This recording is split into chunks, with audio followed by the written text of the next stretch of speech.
Hello. Welcome back to. Okay.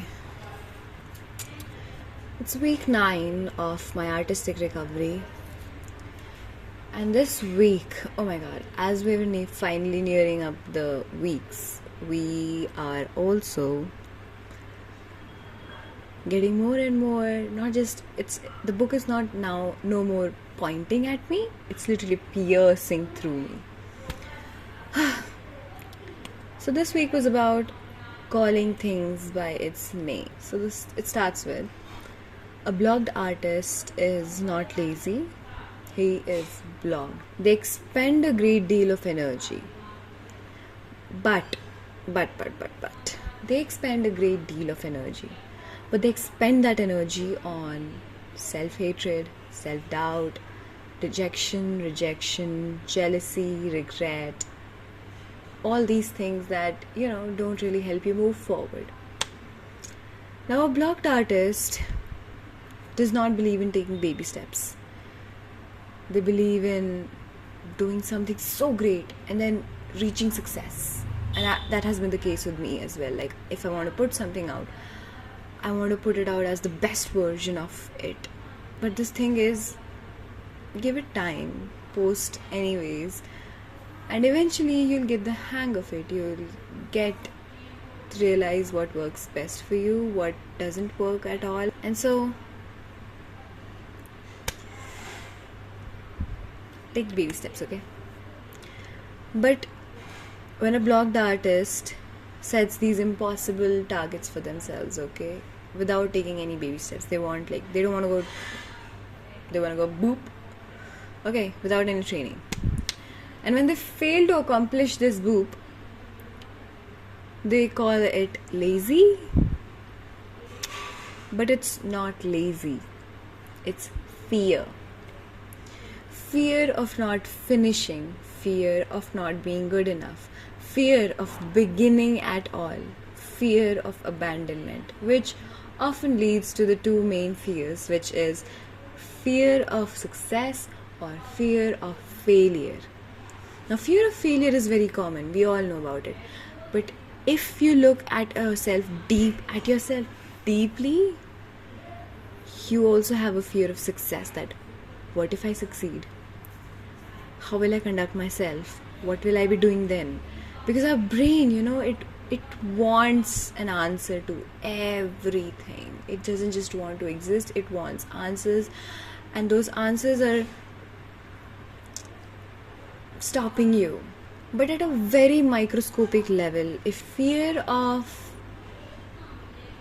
abandonment takes the lead, because oftentimes, when we rebel as a kid, our parents at that very moment tell us that, you shouldn't be doing that, or if you do that, I will not be supported. So for an act of being an artist is an act of rebellion against our loved ones. That is how it's been instilled in us, because if you call yourself an artist, you would naturally not feel like, you would feel that, oh, parents will not support you, because in many households it is true. So, and going against your parents is that you should be knowing what you are doing, right? If you're going against your parents, then you have to be great at it, because if you really have to lose everybody, then you better reach that greatness, is what we tell ourselves. And this need to be a great artist, to prove to someone instead of your own self, stops you from being an artist itself. It stops you by being hard on yourself, by putting your energy in directions where you make up ideas as to how do I prove to them, how do I actually put up and let them know that I'm the best. And this kind of leads you to not put that energy in the direction of actually creating something, of actually taking that small step. So stop being hard on yourself for not doing that project. Accept that you negatively reacted to it, and move forward and take that baby step. This part was about enthusiasm. it was kind of telling that discipline is not something you should be doing. Though I would say that discipline is great. Discipline is a really healthy form of you not taking micro decisions on a daily level, but rather having a set plan beforehand and then acting out. But I think discipline gets in your way when it's done out of force. Like, I know I want to do all of this, but I do not have the enthusiasm to do it. And so I do it out of force by being hard on myself, that if I don't do this, I will mess myself up. I will be, taking 10 steps backwards. I will not be succeeding in my life. That is not the case. Do not do that. It's similar like a pet owner and a ringmaster. They both teach animals tricks. But one teaches with love and other teaches with fear. So the moment you do your exercises, you do your activities with love, I think you will actually want to do those tricks again and again, and you would actually love to do and learn. But the minute you do it out of fear that, oh, if I don't do it, I will back off, I will fall down, I will be left behind. No, that is when you will always resent doing what you do. You will always find nooks and ways to hate on it. Here's that example it gives, that instead of thinking, here's my interpretation of an example it gave, was that instead of thinking that you have to wake up at 6, set a play date with your artist at 6 o'clock in the morning when everybody is silent and you get to have the peace and it's not too hot. You can see the sunrise, the clouds, the sky has a beautiful color, and at that very moment you can have a beautiful date with your artist and just enjoy. So do your activity with fun, do your activity with enthusiasm of a kid, instead of constantly having this imaginary trainer as your own self with a cane trying to tell you that, oh no, you shouldn't be doing that, oh you shouldn't be doing, oh, do not do that. Do not do that. Now this part was like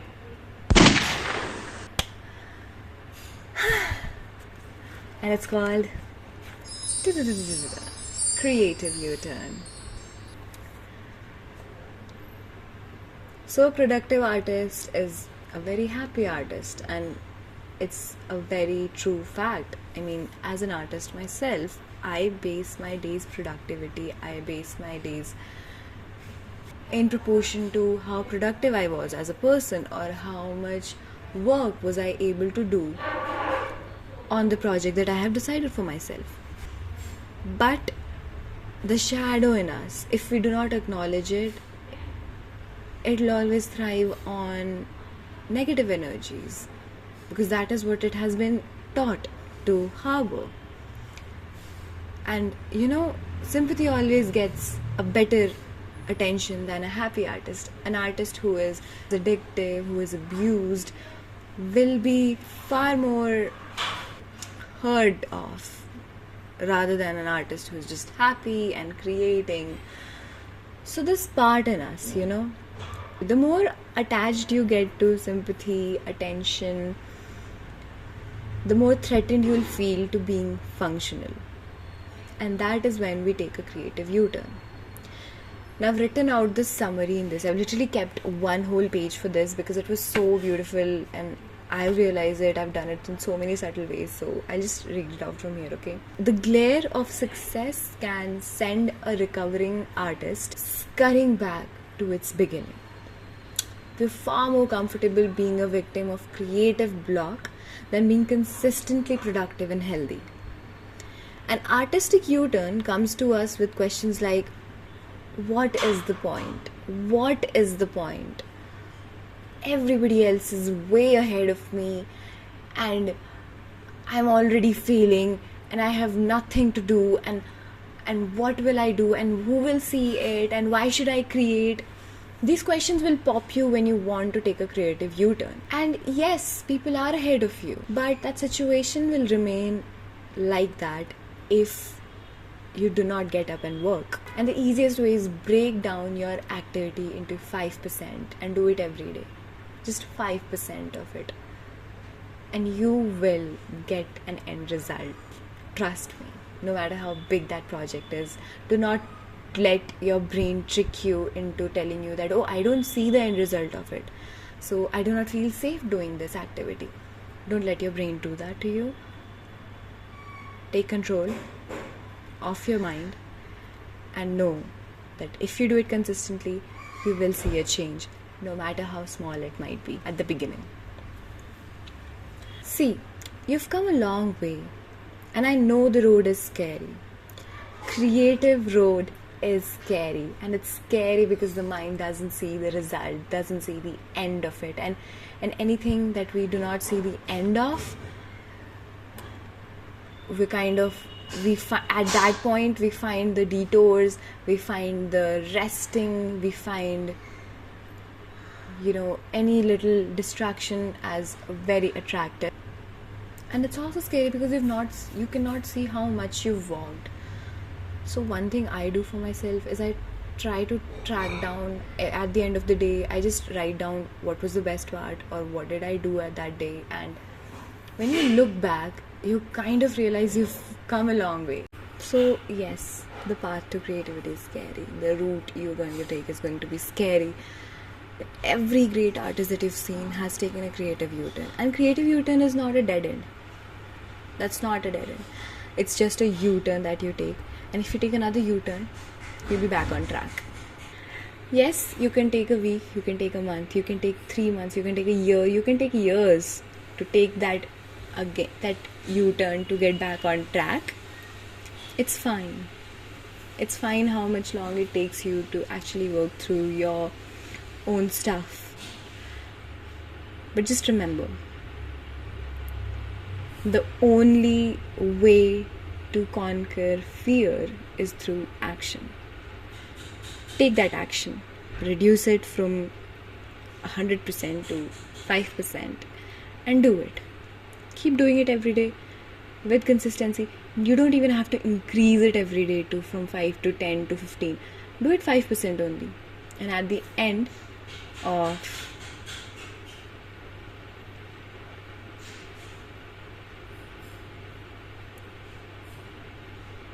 20 days, you will find you will have completed your project.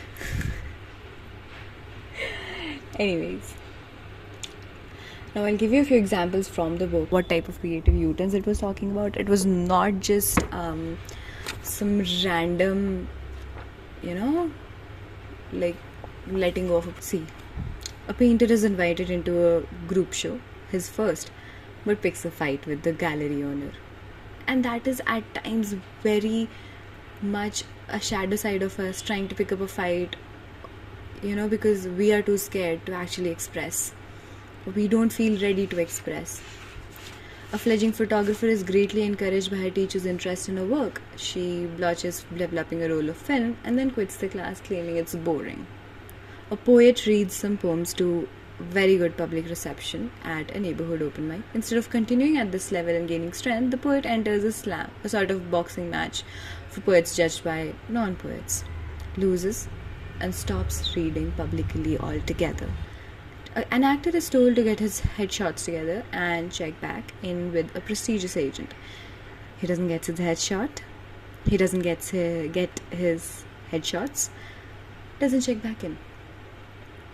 An actress producer with a solid script is offered a studio deal to further develop a project.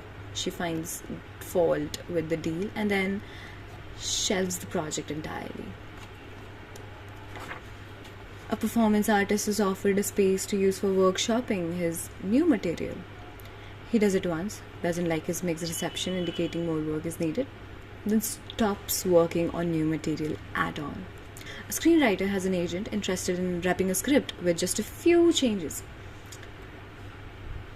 He doesn't make the changes. So these are creative U-turns. They are in subtle ways how we actually deny an opportunity that is walking towards us because we are too scared of the what if I succeed or what if I fail. So I'll tell you. So have compassion. Know that it is a reaction to a fear of yours. Accept it. Learn from it. Embrace yourself and love that fear of yours. Acknowledge it. You accept the fact that you alone are not going to do it. You know, our ego has this itch to claim self-sufficiency that, oh, I am the one who did it all on my own. And that rather leads us to be a creative loner than asking for help or take a creative U-turn altogether. Ask anyway. Anyways, for my artistic date, it was a beautiful day. I had that day as a no screen day. No screen day meant I would not be checking my phones or any devices for that matter, and will not be consuming any sort of media, be it a short form or a long form video content, except for one or two videos that I made on this phone, and realized that okay, the amount of hours that I have when I'm awake are far more enough in doing whatever I want to do. I slept that day, I took care of myself, I drew that day, I wrote a poem that day, I actually stitched a few pieces of the project that I have been procrastinating. I mean, I was too scared of starting that project, knowing that what if I fuck it up, what if I fail at it. So I stitched a few pieces, I worked out, I went out with my family. The day was entirely at peace. Like, I realized how much noise we are surrounded by just with a device on our hand. I set up a few posters in my room, and it was actually a beautiful day. Have fun, be kind to yourself, and love yourself. Thank you. Bye.